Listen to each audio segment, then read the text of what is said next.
If you consume 500 calories, your body banks 500 units of energy. The math of thermodynamics is unforgiving. Eat more than you burn and you gain weight, whether those calories come from a garden or a drive-thru. Yet anyone who has eaten a fast food meal knows the experience a few hours later. You feel sluggish, your stomach rumbles, you start scanning the kitchen for a snack. Mathematically, these meals are identical, but the physical experience is polar opposite.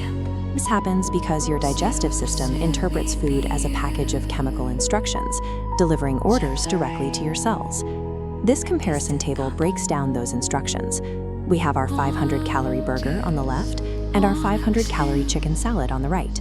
To evaluate the true cost, we must measure 3 specific biological metrics: satiety volume, energy curve, and insulin response.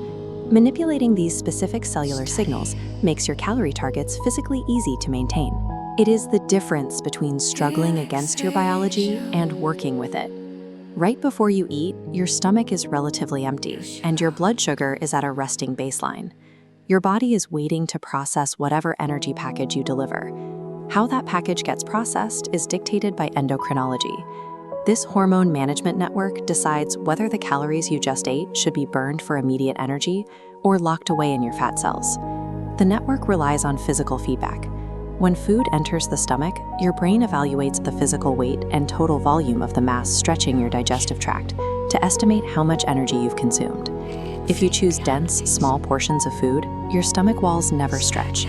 The brain assumes you are still starving and continues to pump out hunger hormones until you finally give in and eat more.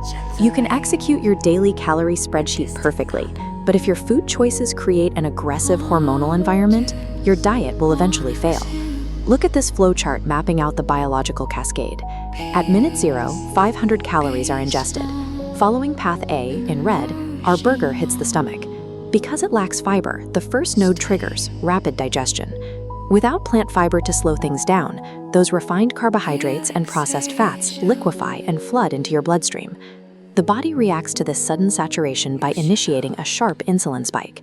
The pancreas goes into overdrive.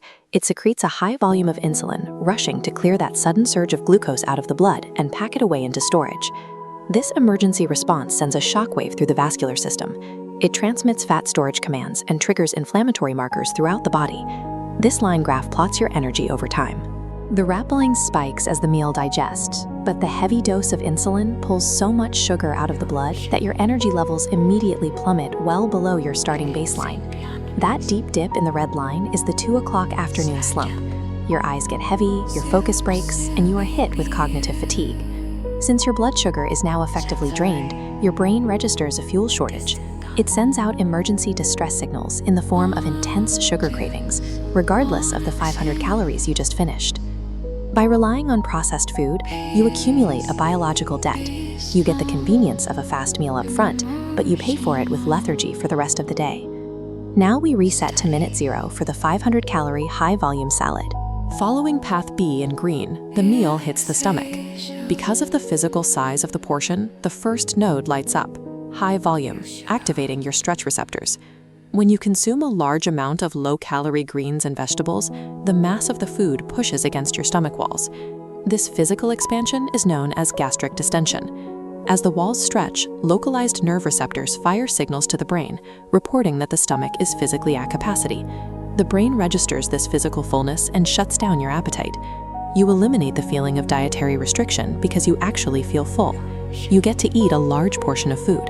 You spend 20 minutes chewing through an enormous bowl of ingredients, creating a behavioral routine of abundance while maintaining your caloric deficit. Volume eating exploits mechanical triggers for satiety, separating restricted intake from physical hunger.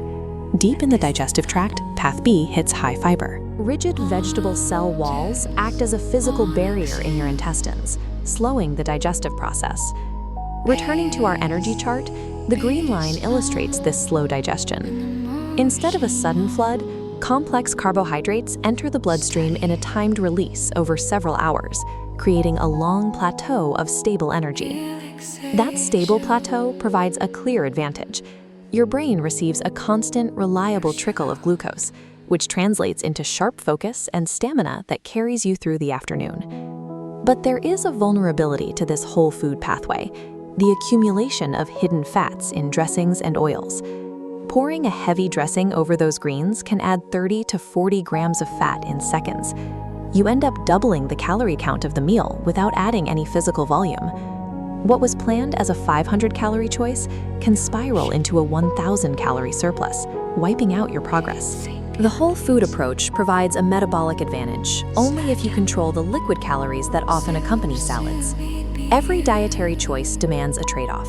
You are constantly negotiating between the internal stability of your metabolism and the convenience of preparation. This quadrant chart maps these trade-offs.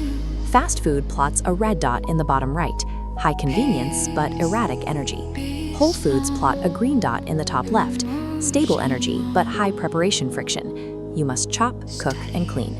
Managing your nutrition requires identifying your personal breaking point. You have to decide whether you are better equipped to fight off intense sugar cravings or spend 20 minutes meal prepping. Sustainable eating is about taking a clear-eyed look at your habits and choosing the specific type of biological or behavioral cost you are willing to pay. If you struggle with nighttime binge eating or afternoon lethargy, you must actively avoid the processed pathway. The crash that follows a highly refined meal drains your willpower precisely when you need it most. The metabolic cost paid an hour after eating makes long-term adherence improbable. If your daily schedule demands uninterrupted cognitive stamina, the whole food volume pathway is your baseline. 6 hours of stable, clear-headed focus, it justifies 20 minutes of kitchen prep. The law of thermodynamics remains absolute.